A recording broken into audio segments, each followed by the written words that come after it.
Welcome to Toy Business Unboxed, your gateway to the secrets of the toy industry. Here, Jason Shea, a toy entrepreneur and expert in the Every field. product we develop is really inspired by some of the real life experience that we have with our son, major retailers. Yeah. Check. We think this is cool. Is this cool? The thing with Amazon is just it become more and more complicated over the years. Yeah, maybe you can also consider to create more online resources. We'll guide you through the enchanting world of toy design, marketing, and manufacturing. Now let the unboxing begin. Hello. Welcome back to another episode of Toy Business Unboxed, where we uncover the story behind the toys and the game that shape our world. I'm Jason Shea, your host, and today we are diving deep into the real of board game design with the genius mind behind several different published board games. And also, he's also author of a few best-selling books and also a successful Kickstarter campaign. Thank you for joining me on the podcast today, Joe. Oh, thanks so much for having me, Jason. I don't know about genius. I think you're giving me a little too much credit there. Oh, but you did create a lot more board game than I ever had in my life. So. It's a fun endeavor. So let's just start out with what inspired you to venture into this world of board game design, and how does your background in like teaching and all the different pretty experience kind of help you with your journey? Sure. So I guess I've always played games, even from when time I was a kid, playing Monopoly and Clue and Big Deal in Life and all sorts of games like that. Played lots of card games with my grandparents and with my family at holidays and that type of thing. So it's also always into board games, but then, fell more into video games as I was, a teenager growing up, and then got back into board games. Especially through my wife. She actually started watching Tabletop with Will Wheaton and was, it was like, oh, we gotta go buy all these games that are so great. And I'm like, well, I hope they're good. We're spending a lot of money here. And we got some games and they were amazing. And at that time we were also playing a lot of like party games with friends and that type of thing. So one of the party games we were playing, it was fun at first, and then it got a little bit kind of repetitive and that kind of thing. And I thought to myself, I can make something that's more interesting and creative than this, better, kind of like a spin-off on this kind of idea, right? So I came up with my first game idea and played with some friends, and it was all right, but it could be better, and kind of worked on it through over time, and then I just loved the process of designing games, the creative aspects of it, problem solving and everything, and turn that into something I do full time now. And you asked about my background. My background is actually in math and stats, so I went to school for that, and then got into the healthcare world, helping with data analytics and that type of thing. Worked there for like 17 years. Oh, whoa. And but I, by that point, I was ready for a change. I was ready for something different, and board game design was so amazing to me, and I was really close to getting some games signed. I had written one book on it, and I thought, let's give it a try. So we made it work somehow. So for those listeners that's not a board game designer by trade, can you walk us through the creative process from concept to all the way to like game creation? What does it take? And, can you walk us through the process? Sure. So the first thing is an idea, really. What's your game going to be about? What are players in the game? What are they doing? What's the theme? What are the mechanics you're going to be doing? Are you going to be collecting sets? Are you going to be moving around, placing workers? Just getting some ideas of how it might work. But the one thing I always really encourage is for people to get that idea out of their head and onto the table quickly, because you can think about it for forever and not actually do anything with it. Yeah. It's not until you actually, put down some dice and make some cards and just start playing around with just a very simple concept, an MVP as we refer to it, minimum viable product or prototype, and test it out and see how it works. Play it on your own, find out, what's fun, what's not, add to it, change it, and iterate it until it's like, okay, this feels like a game and it's actually functioning. It's not breaking every time I try to do something. And then you go and bring it in front of other people, other game designers, play testers, people who might be in your audience, sometimes even just like friends and family to get started out. But you need that unbiased feedback from people who don't know you as well. And just keep on iterating, putting in front of them and seeing what they like, what they don't like, what's intuitive, what's not, what's frustrating, and just keep making the game better and better until you get to the point where like everybody's like, oh, this is a great game. Can we play it again? When's it coming out? That kind of thing. And then you're kind of at that stage where like, okay, well, I guess we're ready to either pitch it to publishers, an established publisher, or I want to go and I want to be the publisher. I want to launch this game and keep control. And that's kind of a decision that you have to make when you get to that point as well. That's actually a perfect segue to my next question. How do you decide on which route to go? Do you pitch it to the publisher or go self-publish? Can you kind of talk about the pros and cons of each? Sure. Yeah, there's big differences between the two of those because designing a game is one thing, publishing a game is an entirely different animal. Mm, So I mean, when you've just made a game and that's all you're really interested in doing, you're not interested in starting a business and everything, then the best way to true, do that true. is to just pitch to a publisher. If you just want to design games and do nothing else, Yeah, or just do this on the side, the best way is to pitch to a publisher, and you yeah. do that through looking up like online or going to conventions, figuring out what publishers might be interested in your game, which might be the best fit because there's lots of different publishers Which out there. show do you recommend? Like Gamma or Origin? Which particular show you recommend Yeah, for? Origins is a really great one to meet Yeah, publishers because it's kind of like it's a big one, but it's not absolutely huge. yeah. Gamma has started branching out to allow designers in. Before it was more of a trade show for publishers and retailers and that type of thing. Retailers. But this year they really started to open it up more to designers. So I think Oh, that's nice. going to be a good opportunity there. There's Okay. other ones like the huge one in Essen. There's Gen Con, and then there's like Gen PAX Con, yeah. Unplugged, which is another really good one. But I Gen see. Con and Essen I find are like really, really huge ones, and Oh, publishers are really? really Too putting big? out like their big game for the year or a couple Oh, games for the I year. So see. they're usually very busy. So for indie publisher, you would maybe recommend Origin then? Origins and PAX Unplugged, I think, are among the better ones. But Okay. there's other opportunities out there, and some publishers like Ravensburger, for example, does like designer days where you can pitch online. Oh, Um, okay. there's also That's a big publisher, yeah. yeah, they're Yeah, huge. yeah, And then huge. there's other companies like Unpublished, is the Unpublished Game Network. They do speed pitching events that you can do online or at Origins and other places where you have your game, you set it up, and What you do just you run need through one to after another. so one of my follow-up question is, what do you need to bring to pitch? Well, first of all, usually you reach out by like cold email or a form or something like that to just Okay. see if there's any interest Yeah, to start off. And every publisher is a little different in what they want, so you really have to go to their okay. website and see, if they have a form that asks for, say, like a one-page sell sheet that tells about your game, if they want to see the Mm, rules, if they want to see a short video on it, yeah, if they yeah. want a print and play version of it. You have to really see what they're looking for. But generally, you want to have a sell sheet, which is a one pager that says all the components, images of your game, a little bit about what your game's about, just enough to get them interested.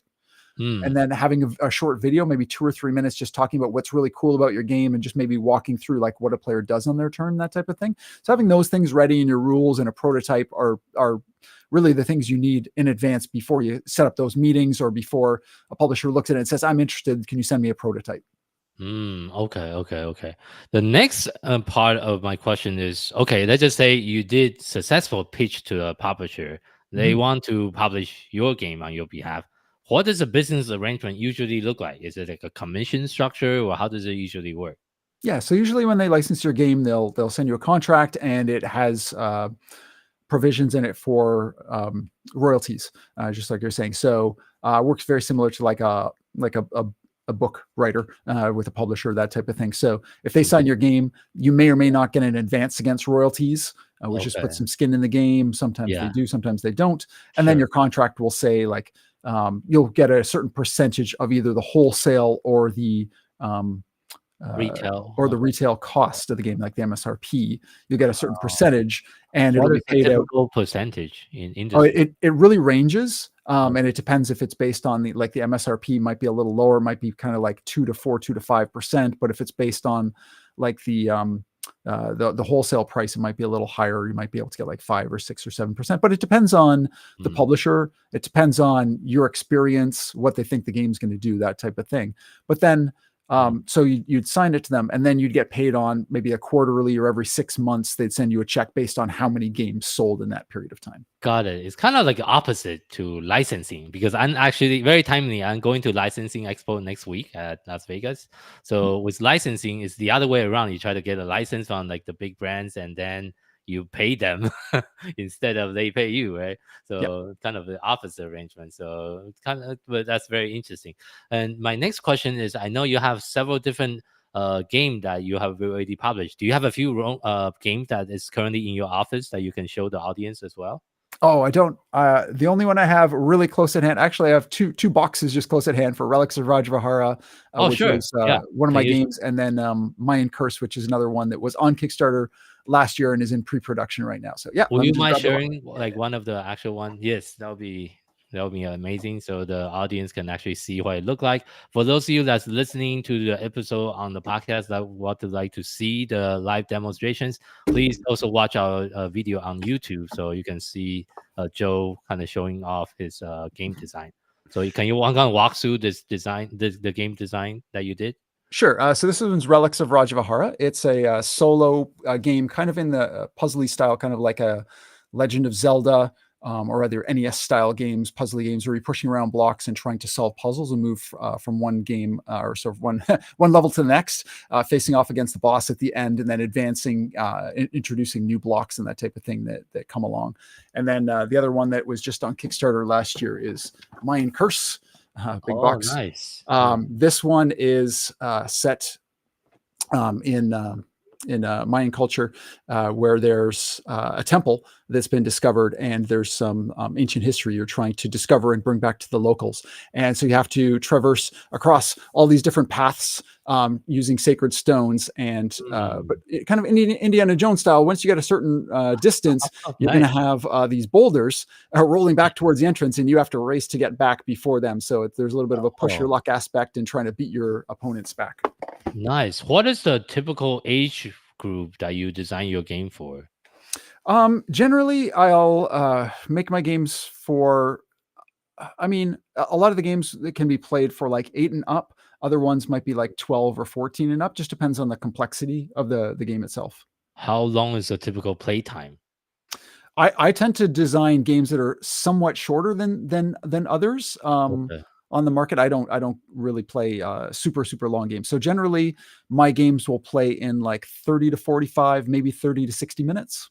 Okay, that's a good time. So it's not too long and people get tired. Exactly. You don't want the game to overstay its welcome. You want somebody to play and be Yeah. feeling like, oh, I want to play this again, or this will be something I'll pull off the shelf again because it doesn't take half an hour to set up and learn, and then 2 hours to play or whatnot. Yeah, for sure. And the other thing is, for those of you that, I mean, well, even for myself, I have never done a board game design. I did toy design, but it's very different than the board game design.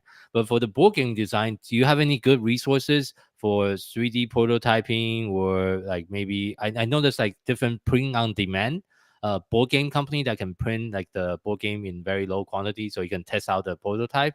What are some of the good resources that you use?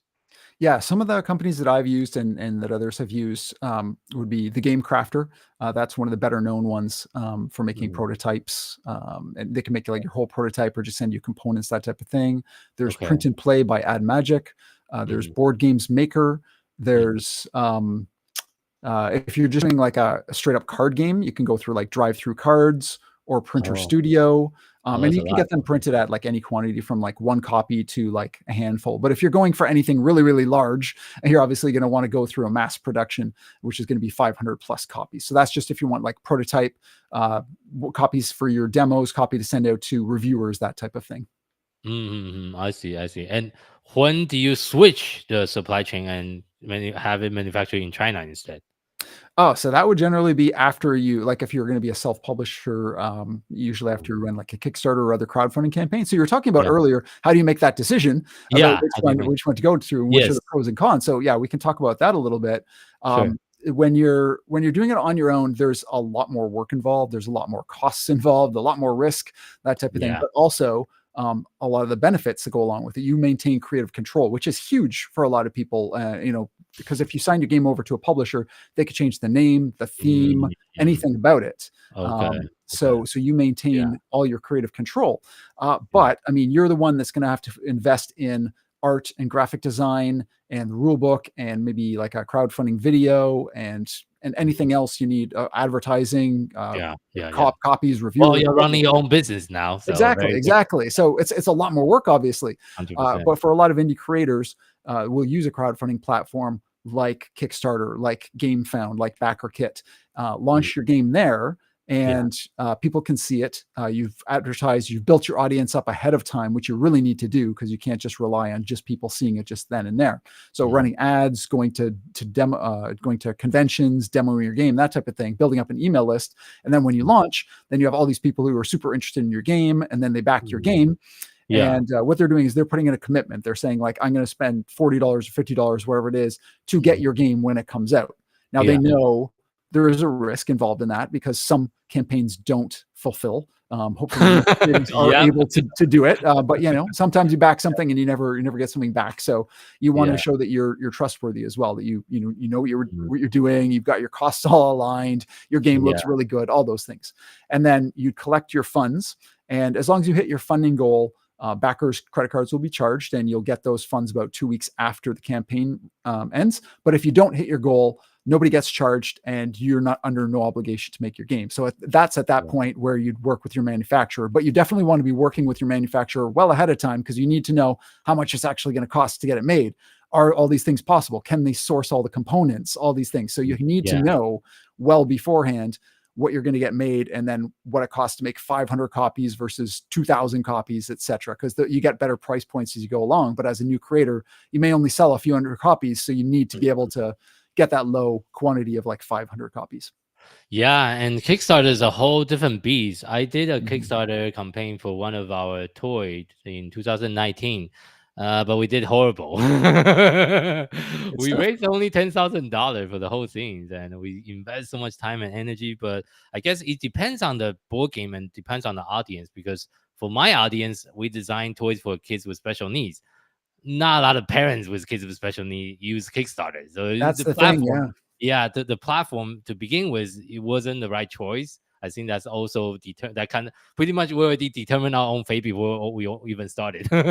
So it's definitely a platform that's better for certain things. I mean, some tech companies done really well. Board games have become the biggest category on Kickstarter. Like nobody knew when Kickstarter came out that it was going to be so big for board game creators, but the barrier to entry is relatively low. So it's very easy for somebody to go on there, and much easier for somebody to actually deliver, as opposed to like a video game, which usually needs like maybe more team, or like toys and things like that, or even kids games generally wouldn't do well, because you're not targeting to the right audience, or you're not targeting to kids, right? What kids are on Kickstarter? You're targeting towards their parents and hoping the parents see it, but you might be better off going a different route with that. So even the same thing happens with board games. Like party games don't necessarily do as well unless they have like a big name behind them. Kids games, educational games, those types of things wouldn't do as well as a game with like really cool miniatures or a really cool campaign or something like that, or some role-playing games and that type of thing. Yeah, I should have met you when I run it. Well, at that point in 2019, I may have run one campaign. My first campaign wasn't successful, but my next four were. So the first one was really a learning experience. So it was really after like 2020 and on, when I learned a lot from my previous one and from doing a lot of research and everything, that I was able to run a successful one and continue those. Yeah, so actually that's a good question I want to ask next. What make your Kickstarter campaign successful? Like, what do you change, and what is the thing that you did differently compared to your first Kickstarter? So how many did you did so far? You did a lot so far. I've done 5, so I've had 4 successful ones. Yeah. So what make the successful one successful and the one that doesn't go well? Well, Relics of Rajahara, my first successful one, I spent a whole lot more time developing and making sure it was a really solid game and getting it in front of more people. But I was also really active in a lot of groups. Like I discovered a solo Facebook group, like a solo gaming Facebook group, and there was like 20,000 members at the time. I was like, wow, this is huge. All these people that do solo gaming, play games just on their own, right? And I was involved in that group prior. And I just got more involved in it. It was just like posting different things, not just going up there and just saying, hey, everybody, look at my game, buy my game. but just actually getting involved, like talking about like the solo games that I picked up, commenting on other people's games, saying like, oh, what did you like about this game, that type of thing. And then I was already part of the group. And then I was like, I'm working on a solo game, but I'm trying to figure out what the best theme would be. Like here's like a picture of what the game looks like and a little bit about what it's like. And I did a poll. Do you think it should be like more like Indiana Jones style? Should be more like a retro video game game style or more like this wizard, like in a cave kind of thing. And overwhelming, people wanted like the adventure kind of theme of Indiana Jones. So kind of going from there, and people got interested and were like, oh, tell me more about it kind of thing. So as I was posting more about it, talking about other games, I was building up some interest in there. I was also very involved in like the Board Game Design Lab, which is a community of board game designers, and getting better known there, going on podcasts, getting more reviews and that type of thing. So I just did a lot more to prepare myself. And still, I didn't know how well exactly I was going to do, but I was optimistic that I would at least get it funded. And I launched it, and it funded in 4 hours, which I was like blown away by. And it went on to get like 663% of the funding goal. So I was really managed all the campaign by yourself, or do you hire like an agency does it? No, I ran it all by myself. I mean, there are other partners I definitely work with. I can't take all the credit because I had a great video production with Kagan Productions. I had a great artist and graphic designer in Tristan Rawson. And I got other help from other people on little aspects here and there. But in terms of the game and running the campaign and everything, that was all me. Did you run any ads like as part of the campaign, like on Facebook or Google or anywhere else? Yeah, I ran a small number of ads on like Google and YouTube, and more of them were on Facebook though. I didn't run like a huge amount, but I ran, a decent amount to start to build a little bit of an audience on top of the organic marketing that I was doing as well. Based on your experience, which is going to be the best ad platform for those listeners that will also want to launch their own board game? Definitely. I've heard that from other marketers before. That's been my experience as well. It just feels more like when you're scrolling through Facebook, especially for people who are interested in board games, they're just more interested. Like they're going to scroll by, and you can make it doesn't feel as much like an ad because you're just scrolling, you're seeing a post to post to post. Oh, this is a cool looking game.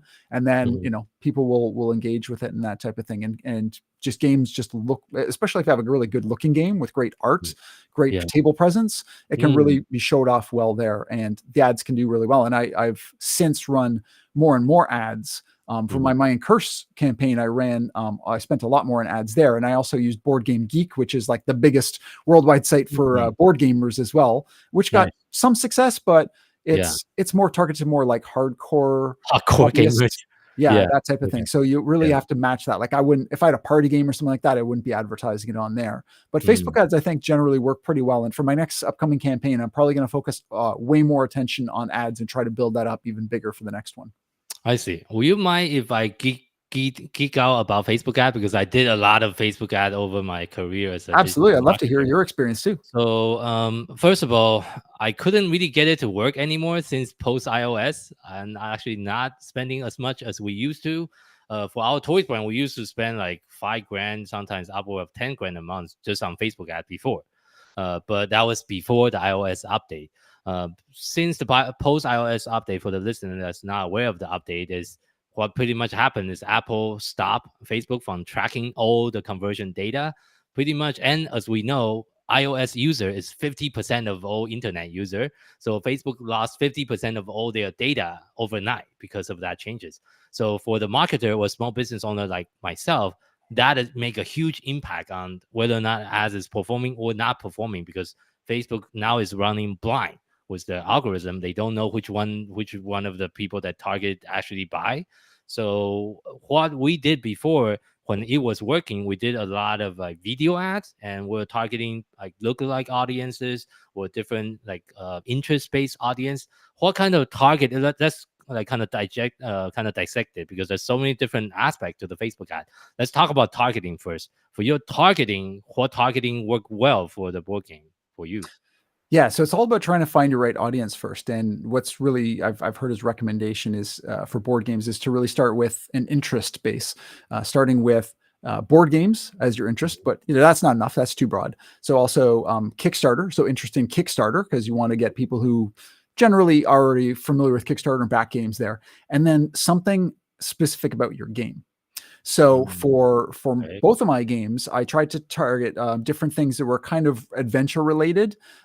Sometimes it's hard to find certain things like puzzly games and things like that, with like the keywords weren't necessarily the best match. So I tried things like Tomb Raider or Indiana Jones as an interest. Okay. That makes sense. And then compared those results. And it's all about testing. So like test one audience versus another one, see which performs better, and go from there.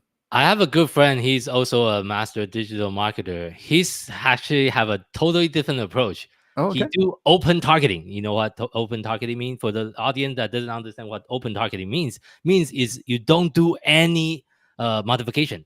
You target everyone in United States, all ranges, all ages, all ages. You target everyone and let Facebook algorithm to figure out who's the people that's going to resonate by focusing on creative instead. So for his ad campaign, for one targeting, which is open targeting, he will upload 50 different ad creative into one asset and let Facebook to show ads into as many people as possible, and then let the algorithm, the AI, does the work to find the right targeting. So the creative for this strategy is super important, because you need to make sure the ad copy is speaking to the right audience. The videos, the images, whatever you're using in your creative is speaking to the audience that you want. So Facebook will see who's engaging with the videos, and then they will find out the people on your behalf. You don't even need to do all the researches, and just, you just kind of need to trust the Facebook algorithm that does its work. But for him, like last time I was speaking with him, is doing amazing for him. And he's spending like $10,000 a month in Facebook ads right now, just doing open targeting. So Wow. That's an interesting approach. strategy. I Yeah, mean, yeah, I can see that yeah. as something that if you're doing something long term, that could work really well. If you're doing something For on a him, very short yeah, it's term, long yeah, term. you wouldn't Yeah, probably have enough time to really drill down on that. But if you start with this like a 100%. small enough spend, and it's hitting everybody at first, people are going to be getting Yeah. the ads and be like, this isn't related to me. Why am I even Yeah, seeing this? Right. But exactly. eventually it's going to pare it down to just the people that Yeah, he's are gonna be running interested. it for his Shopify store with an existing product. It's not for the Kickstarter, which is like a time-based launch. Right. So I think that strategy definitely work. But for Kickstarter, it might not work as well, because it does, like you say, it does take some time for the Facebook algorithm to figure out who's the right audience that to show the ad in front of. So now we kind of briefly discuss about targeting. The next thing I want to discuss is on the creative. What kind of creative that has worked well for you for your digital marketing effort for Facebook? Is it images or videos, or what kind of creative that you usually use? Yeah, I've tried images and videos. I've had varying success with videos. Sometimes they're really good. Like if you have a very like short clip that just pulls people in and gets them interested more, Yeah, that can be effective. But I think I've done a lot more with images. images. And Okay. with images, it's interesting because a lot of people in the board game space will do a picture of like just the box if they've got really good box art, Just a or box. just like the box and like the game out on display Okay. kind Okay. of thing.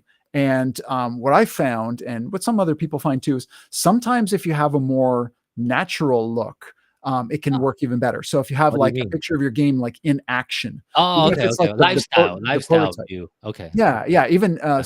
in some cases, even with some people around it, or like a hand like grabbing a Yeah. People component or actually something like trying to that, play right? it. Okay. Yeah, Makes yeah. sense. That Yeah. can work. It depends on your game. Like if it's more of a party Mm. game, you want to see people having fun and everything, right? If Yeah. it's a game with really cool components, like focus in on one of the really cool components. One thing I Mm. saw for another campaign was called Biome. They had these really cool nests, and they looked like for Mm. birds, and Okay. Yeah. it looked like actual nests. And I don't know how they were getting them manufactured or whatever, but it was like that, and like with a little bird on the side or beside it, and it's like, is this the cutest board game component ever? With a question kind of thing. And it was attractive, and it made people see Yeah. like, oh, this is that, like, how do they even get Interesting. this into the game and get it made? Yeah. Like, what's this game all about, right? So you just want something that's Yeah. going to get people interested to learn a little more. So sometimes Mm. focusing on like one really cool aspect, like a component, or kind of like a natural kind of a shot of like the game in action, and sometimes it's the box. But you really Mm. have to try a few different things. And like Mhm. you said, let the algorithm decide. Like you can do like A/B testing, say what works better, Yeah. the box versus this natural shot of the gameplay, and see which Yeah. performs better, and then go with the ad that's doing better. For the ad setup, sorry, I'm getting a little bit technical here for the That's all right. listener. But for do you use dynamic creative, or do you just create individual ads? I usually create individual ads and then just Oh, compare them to each other. Yeah. okay, okay. Because I see some pro and con based on the digital marketer I talk to. Some people say just throw all the ads creative into a dynamic creative and let Facebook auto rotate and auto creating 200 variation and try to figure out which combination will be working the best. Then you Mhm. can upload 5 headline, 5 description, 10 images or 10 video, whatever. Then it auto rotate and try to combine, like, and try to figure out combination of the variation work the best. So, but for you prefer to create individual ads instead of using dynamic creative. Yeah, I think there's probably benefits to both. I just haven't really used the dynamic ads. I think they're like, if it can actually go through those and really figure out what the best combination is, I think it could be very powerful. Again, it's a matter of how long you're going to be running these for. Like with Yes, you Kickstarter need time. campaign, Yes, you yeah, with need time. Kickstarter campaign, like generally you're running ads for like a month or two before you launch. So you Oh, have some time, but maybe it's not not like you're enough. running it for like a year or like ongoing and you're just gonna find the Ongoing, best yeah. ad and it's just gonna like keep running forever and ever and ever. So Yes, yes, yeah. if you had a limited number, I'm sure it could do a good job. But yeah, if you're loading it up with like 50 different pictures and 20 Takes some different time for it headlines to and everything rotate, else, then yes. it could take a little while to get that. So Yeah, and one major disadvantage for dynamic creative is the social proof. It's harder to stack the social proof because there's so many variations. Instead of 5 variation, we have 200. So the like, when I talk about social proof, is the like, the engagement, the comment, and those really also help the ad. The more social proof you have on the ads, the more people is going to click on it. You also improve the click-through rate. But with the dynamic creative, because so many variation, the social proof also get diluted as well. So that's one of the major disadvantage of dynamic creative. yeah, because if you can do some low cost testing just to see what's working and what's not, and then get to your like ideal ad early, then you can get that out there. And then, that one, if you just have that one ad running, then you're gonna get more people engaging with it, more people sharing, more people commenting and showing interest in that kind of thing. So yeah, it's just that social proof. If you see an ad and it has 0 likes or 1 like versus one that has 100 likes, well, you see the 100 likes, okay, well, there's something to this, right? Yes, More people are going to be exactly. interested. So yeah, it really benefits it. And the other question I have for you, sorry, I'm asking so much question about Facebook ad No because that's worries. something I'm very interested in. So for Facebook ad, when you're running the ads, what is the objective? Is it traffic campaign or is it engagement? Is it conversion? What has been working for you when you run those ads?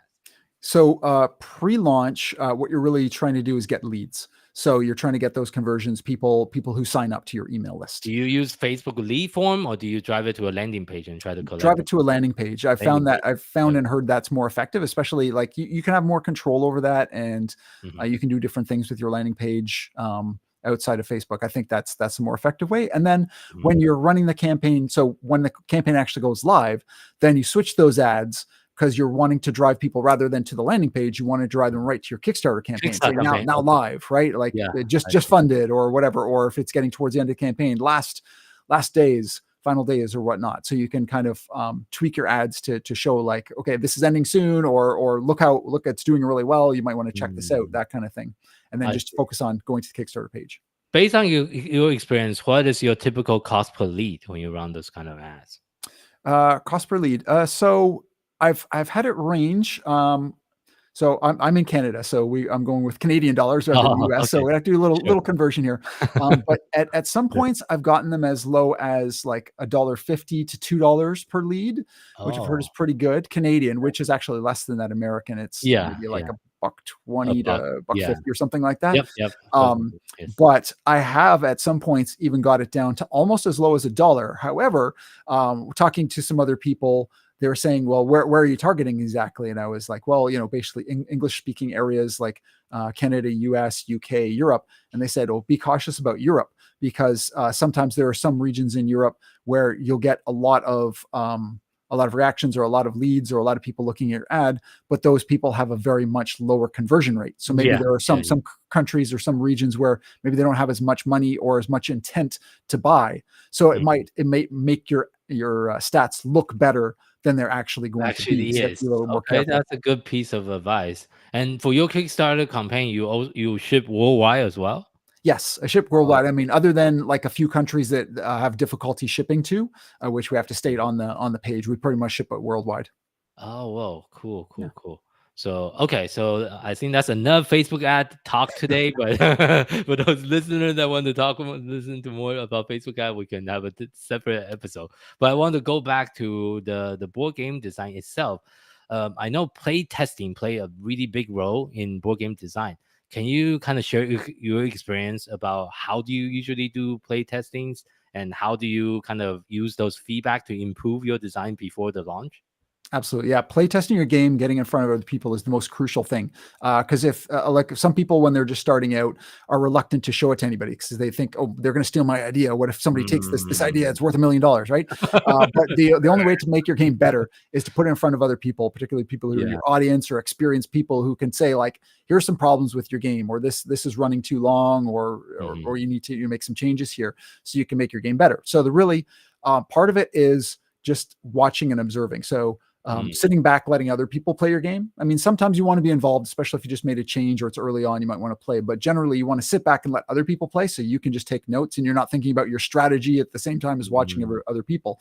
You can see what people are doing on their turn. What are they doing when it's not their turn? Are they bored? Are they looking at their phones? Which happens. It's happened to me. If turns become too long and there's 6 people playing, it's a minute or 2 per turn and you got nothing to do. Well, you got to think about, like, what are people doing? Are they strategizing their turn? Are they engaging, interacting? Or is it so quick it's going to come back around to them that, there's not going to be any time? But getting that feedback from people just by observing, taking notes, seeing what people are doing, that kind of thing, observing what they say, what they do. And then at the end, asking pointed questions. And it depends at what stage. Like at the start, you're just trying to figure out, is the game fun? Is there something worth going into? What's not fun about the game? What's frustrating? And then just like, after that, just like honing down the rules, the time. Did people feel like they all had a chance to win, or was there a runaway winner? Did they have fun? Like all sorts of different things around the experience and what they liked and didn't like. But it's around focusing people on identifying the problem, not the solution.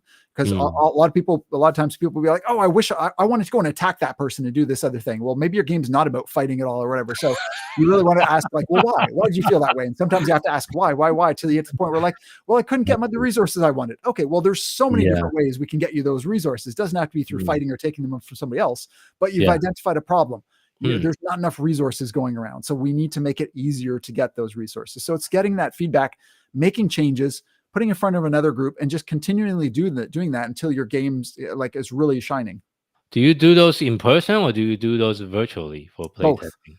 Both. I think it's important to definitely do at least some testing in person, because digitally you can do a lot of like rapid changes and test with people all around the world and go to different online events, which is fantastic. And I love it.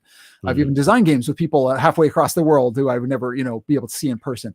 But you don't know until you got everything in front of you how it'll feel, how the components work, if people are doing things in person. And generally, digitally, things can take like 50% longer because you're not able to just like scan across the table and see things. You have to like zoom in and out and interactions. And some games also just don't work well online. Like if you got a dexterity game where you're stacking things, it's going to feel a lot different, just like, clicking the mouse and dropping it versus like doing it with your hands. Or if there's a lot of negotiations and discussions, like just voices are going to be cut off from each other. You're not going to know who's talking to who and that type of thing. So it depends on the game, but definitely some in-person testing is necessary to see how it plays. Because essentially when people buy your game, they're going to be playing it on their, the kitchen or dining room table or whatever with other people in person. So it has to function well. Yes. Okay. That makes sense. 100%. So, and I know you also are an instructor about the course that you have. Can you also talk about the course that you teach? Sure. Yeah. So I teach the board game design course. It's an online course that anybody can take from anywhere in the world, as long as you have an internet connection, basically. Once you join, you have lifetime access to all the materials. So it's a number of step-by-step videos that walk you through the process from getting an idea to making the first version of your game, play testing, refining it, doing the rules, all the steps until you have to make that decision. Am I going to pitch or am I going to, launch this myself? That type of thing. So it walks you through all those, and it includes as well time in the community where you can ask questions, and twice monthly Q&A sessions where people jump in and they ask me questions, and we just have great discussions around anything about board game design and what they're working on. Where can people find your course? Yeah, if you go to boardgamedesigncourse.com, you'll find all the information on that course. And I also have other courses on a creation to publication program that I launch twice a year. I enroll students to help them to get their games signed with other publishers, and a crowdfunding success course as well for people who are a little more advanced and want to launch their own game as well. But Board Game Design Course is the first one for people kind of starting out or kind of just have started working on their game and they're kind of stuck and they want to, take their game to completion. Okay, I will try to make sure we include that in the show note as well. Thank you so much for sharing that. And I know you also wrote a few different books. Can you also talk about the book that you have published? Sure. Yeah. So I have a board game designer's guide series. It started with the board game designer's guide, which I wrote a number of years back, probably about 6 or 7 years ago now. Oh, wow. It's on the second version, and that's really kind of a walkthrough of all the steps to take your game. So it's very similar to the course, but the course is more hands-on and more involved with Q&As and things like that. But it just kind of walks you through from start to finish. And then I've written other books since then on getting your game published and top 10 mistakes board game designers make, careers in the industry for people who are interested in going into other branches in the industry, maybe working graphic design, working rulebook design or content creation, that type of thing. And then my newest book that I just launched is Board Game Designer's Guide to Crowdfunding Your Game. So talking about how to launch your game on Kickstarter or GameFound, and that taking it, like building your audience. Do you have a course on how to launch your board game on Amazon yet? On Amazon, no, not yet. I don't have the experience there yet on Amazon. That's that could be something we can partner. We can create a partner course just about how to launch board game on Amazon, because I feel like launching right now. I have a few clients that they are board game and we're trying to help them to launch on Amazon, but the strategy need to change a little bit for board game versus toy, because based on my experience, at least for Amazon marketing, some of the board game related keywords, the volume is just not as high compared to like a fidget toy. That fidget toy is really high search volume. So that's that's different thing you need to look out for and try to figure out the right keyword, finding the right competitors, and try to optimize your listings and doing all that stuff. And also try to figure out how much is your profitabilities, because board game is much bigger. Let's just give you an example. This is one of my fidget toy. Look at how small it is. I can ship it for like $3. Your board game is going to cost a lot more than $3 to ship it because it's so big. So that's another common things when I talk to board game company that we work with here at Toy Launch, is you need to understand your kind of a cost structure, not just your cost to producing it, but also cost to ship it to the consumer as well, because board game is much bigger and it's just going to be a little bit more shipping costs involved. So yeah, you think fulfilled by Amazon, well, it's free. Well, somebody's got to pay for it, and you as the publisher, you're the one paying for that. Need to pay for it. Yes, of course, it's free for the buyers. Yes. So but okay. So can you also share some memorable experience or lesson you have learned from your journey as a game designer? Oh, sure. It's trying to think, because there's been so many memorable moments.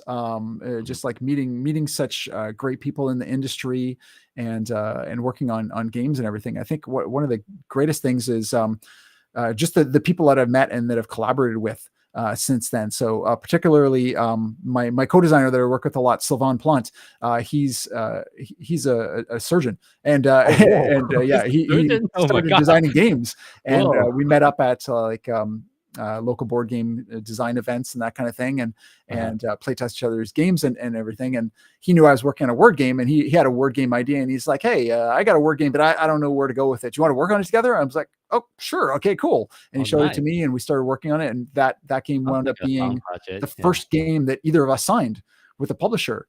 So that was an amazing experience. Doing that a few years back. And then since then, we've just gone on to design game after game, and we've developed like an amazing friendship, and we just love working together. When we get together, it doesn't feel like work. It feels like fun, which is just an amazing thing. Sounds really cool. Do you have any idea for creating a board game for kids with special needs? Not yet, but ideas are always circulating up there. So you just never know. I would love to partner with you on that kind of board game, because that's my focus with my toy brand. Is we design sensory toys, and we have a small community we're trying to build. We have about 20,000 parents that we engage with, and but I don't have a board game. I have a lot of different sensory toys, but no board games. Hey, well, you never know. You never know. And my wife is a teacher as well, and she's worked with a lot of special needs students as well. Exactly. So, I feel like that might be some kind of partnership we can talk about. Maybe creating a board game together for the special needs community. That's because that's where my passion really is. Of course, I'm also very passionate about creating toys, but toys specifically for kids with special needs. There you go. Yeah. Okay. So thank you so much for jumping on our podcast today and sharing all your experience, sharing all your knowledge with our listener. The final question I ask all the guests is, if you had to share just one piece of advice with someone that's getting started in the toy industry, what would that be? I think this is the advice that I usually give anybody starting off making a game, is to get that game idea out of your head and onto the table. Don't let it fester and think, just be thinking about it. There's plenty of people that I've met who are like, oh yeah, game design. Yeah, I have an idea for a game, and they talk about it a little bit, and then you see them like 6 months later or a year later at a convention. Oh, how's that game coming along? Oh, I still haven't made it. Like, you need to get that idea out of your head. Like, for some people, it's so much because they think like, oh, it's going to need like 400 cards and it's going to need all these things, and I can't afford all this art and everything. You don't have to start with that. Just start with keep it simple, making up a few different cards, some dice, some meeples, whatever you need, and just play around with it. You don't need your whole game. You just need a piece of the game just to see if your idea works. Because if you go and spend so much time or money getting all this stuff done, and then you print it off, and then you're like, oh, this game sucks. This game doesn't work at all. Then you wasted a ton of time and effort, right? So it's much easier to just try just a small little version of it, see what's working, what's not, and then iterate from there and just build on it. 100%. And also just do some small playtesting, like you mentioned earlier, with the prototype, and you kind of improve and iterate from there. And exactly, yeah. Okay, sounds good. So where can the audience find you? I think you mentioned about your course, but any other place people can find you? Yeah, I mean, I'm all over, but probably the best place is my site, boardgamedesigncourse.com. That's where all my blogs are, and links to my books and my courses and everything else. So you can get in touch with me directly there as well. Okay, sounds good. Are you attending any upcoming trade show this year? Origins is going to be the next one in June. That's what I'm really looking forward to. Oh, okay. I might also be there too. I'll make sure I let you know if I will be showing up. Then we can absolutely would love to see you there. Sounds good. Thank you so much for joining the podcast again, and I would love to meet you in person in the next trade show. Oh, thanks so much, Jason. I really appreciate talking to you, and hopefully we meet soon in person. Sounds good.